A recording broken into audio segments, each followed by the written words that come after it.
DCB മീഡിയയുടെ പുതിയൊരു വീഡിയോയിലേക്ക് സ്വാഗതം. സംസ്ഥാനത്തെ ക്ഷേമ പെൻഷൻ വാങ്ങുന്നവർ അറിയേണ്ട പ്രധാനപ്പെട്ട ചില ഇൻഫർമേഷനുകൾ എത്തിയിരിക്കുകയാണ്. വിശദ വിവരങ്ങളിലേക്ക് കടക്കുന്നതിനു മുൻപായി ചാനൽ ആദ്യമായി കാണുന്നവർ സബ്സ്ക്രൈബ് ചെയ്യുക.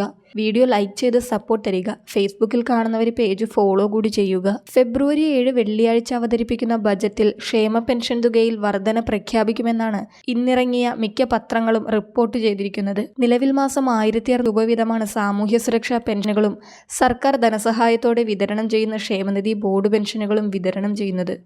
സംസ്ഥാനത്തെ ക്ഷേമ പെൻഷൻ പട്ടികയിൽ 62 ലക്ഷത്തോളം ഗുണഭോക്താക്കൾ ഉണ്ടെന്നാണ് സർക്കാർ കണക്കാക്കിയിരിക്കുന്നത്. നിലവിൽ നൽകിക്കൊണ്ടിരിക്കുന്ന പ്രതിമാസം 1600 രൂപ എന്നത് കഴിഞ്ഞ സർക്കാർ ഘട്ടം ഘട്ടമായി ഉയർത്തിക്കൊണ്ടുവന്ന് നടപ്പിലാക്കിയതായിരുന്നു. ഈ സർക്കാരിന്റെ കാലത്തും ക്ഷേമ പെൻഷൻ തുക ഘട്ടം ഘട്ടമായി ഉയർത്തി 2500 രൂപയിലേക്ക് എത്തിക്കുമെന്നത് തിരഞ്ഞെടുപ്പ് വാഗ്ദാനമായിരുന്നുവെങ്കിലും കഴിഞ്ഞ 4 ബജറ്റിലും ധനമന്ത്രി KN ബാലഗോപാൽ ക്ഷേമ പെൻഷൻ തുകയിൽ വർധന വരുത്തിയില്ലായിരുന്നു.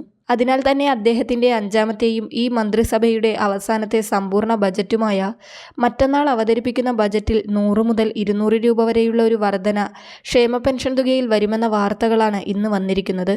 പെൻഷൻ തുക വർദ്ധിപ്പിക്കുന്നത് മൂലമുള്ള അധിക ചിലവ് കുറക്കുന്നതിനായി അനധികൃതമായി പെൻഷൻ കൈപ്പറ്റുന്നവരെ കണ്ടെത്തി പൂർണ്ണമായി ഒഴിവാക്കുന്ന പ്രക്രിയ ശക്തിപ്പെടുത്തുമെന്നും വാർത്ത വന്നിരിക്കുകയാണ്. ക്ഷേമ പെൻഷൻ ലഭിക്കുന്നതിന് ചട്ടപ്രകാരമുള്ള മാനദണ്ഡങ്ങൾ പുതിയതായി ക്ഷേമ പെൻഷന് അപേക്ഷിക്കുന്നവരും അതോടൊപ്പം നിലവിൽ ക്ഷേമ പെൻഷൻ വാങ്ങിക്കുന്നവരും പാലിക്കുന്നുണ്ടെന്ന് ഉറപ്പാക്കും. നിലവിൽ 1 ലക്ഷം രൂപ വാർഷിക കുടുംബ വരുമാനമുള്ള ഗുണഭോക്താക്കൾക്കാണ് ക്ഷേമ പെൻഷൻ ലഭിക്കുന്നതിന് അർഹതയുള്ളത്. വർഷത്തിലൊരിക്കൽ വരുമാന സർട്ടിഫിക്കറ്റ് പെൻഷൻ ഗുണഭോക്താക്കൾ നൽകേണ്ടി വരും. സർക്കാർ ഉദ്യോഗസ്ഥർ അടക്കമുള്ളവർ കഴിഞ്ഞ തവണ വരുമാന സർട്ടിഫിക്കറ്റ് 1 ലക്ഷത്തിന് താഴെയുള്ളത് സമർപ്പിച്ച് അനർഹമായി പെൻഷൻ വാങ്ങിയത് കണ്ടുപിടിക്കുകയും വിവാദമാവുകയും ചെയ്ത സാഹചര്യത്തിൽ ഇനിയുള്ള വരുമാന സർട്ടിഫിക്കറ്റ് സമർപ്പണത്തിനായി അപേക്ഷിക്കുമ്പോൾ കർശനമായ പരിശോധനകൾക്ക് ശേഷമായിരിക്കും വരുമാന രേഖകളൊക്കെ വില്ലേജിൽ നിന്ന് ലഭിക്കുക.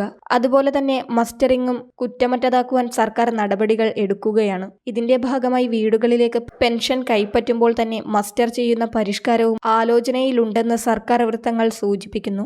ക്ഷേമ പെൻഷൻ വലിയ തോതിൽ കൂട്ടുന്നതിനേക്കാൾ പ്രാധാന്യം കൃത്യമായി എല്ലാ മാസവും നൽകുന്നതിനും കുടിശ്ശിക വിതരണത്തിനുമാണെന്നാണ് ധനമന്ത്രി നേരത്തെ വ്യക്തമാക്കിയത്.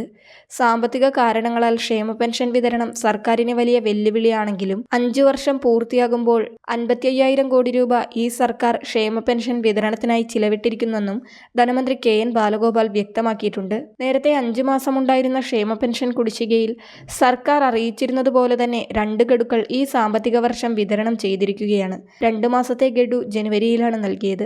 ജനുവരിയിലെ പെൻഷനും ചേർത്ത് 3200 രൂപയുടെ വിതരണം ഈ ആഴ്ചയാണ് പൂർത്തിയായത്. ഇനിയുള്ള 3 ഗഡുക്കൾ അഥവാ 4800 രൂപ സർക്കാർ നേരത്തെ അറിയിച്ചിരുന്നതുപോലെ തന്നെ ഏപ്രിൽ മാസം മുതൽ ആരംഭിക്കുന്ന പുതിയ സാമ്പത്തിക വർഷത്തിൽ നൽകും. വിഷു, ഓണം, പഞ്ചായത്ത് ഇലക്ഷൻ എന്നിവ പോലുള്ള സമയത്ത് ആ മാസങ്ങളിലെ പെൻഷൻ തുകയോടൊപ്പം 1 ഗഡു കുടിശ്ശിക പെൻഷനും കൂടി ചേർത്ത് 3200 രൂപ വീതം തന്നെയായിരിക്കും വിതരണം ചെയ്യുക. ഏതായാലും വെള്ളിയാഴ്ച അവതരിപ്പിക്കുന്ന ബജറ്റ് ക്ഷേമ പെൻഷൻ ലഭിക്കുന്നവർക്കും വളരെ നിർണായകമായ ഒന്ന് തന്നെയായിരിക്കും. മറ്റുള്ളവരിലേക്ക് കൂടി ഈ ഇൻഫർമേഷൻ ഷെയർ ചെയ്യുക. മറ്റൊരു വീഡിയോയുമായി വീണ്ടും കാണാം.